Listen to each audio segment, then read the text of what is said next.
President Trump says he's planning 25% tariffs on cars not made in the U.S., and that could have a big impact on Arizona businesses that send parts south for Mexican workers to build into cars.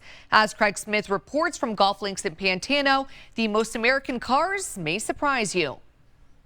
When it comes to tariffs on foreign cars, the name on your hood may not be the last word in whether that car is really American or foreign made. And then you got to consider the potential cost of all the foreign replacement parts. On I-19 north from Nogales, you can see plenty of car carriers moving Ford pickups and SUVs. They were assembled in Hermosillo. Other cars assembled in Mexico include models from Chevy, GMC, Ram, Honda, and BMW.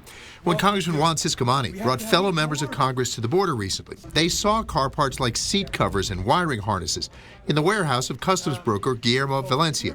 He worries by the time his clients move components across the border 2, 3, or more times to assemble into a final product, their tariffs could add up to more than the 25% President Trump's talking about. You saw the car seat.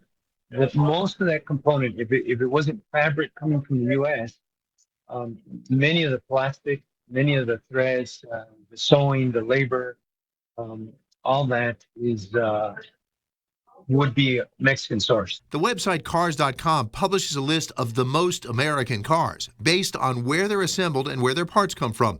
Only the top 2 vehicles have at least 75% American parts and labor.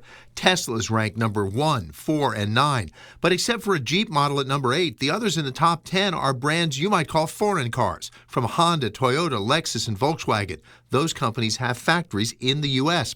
At Borst Automotive on Golf Links, Chuck Bissey says he sees parts from places as varied as Vietnam and Portugal.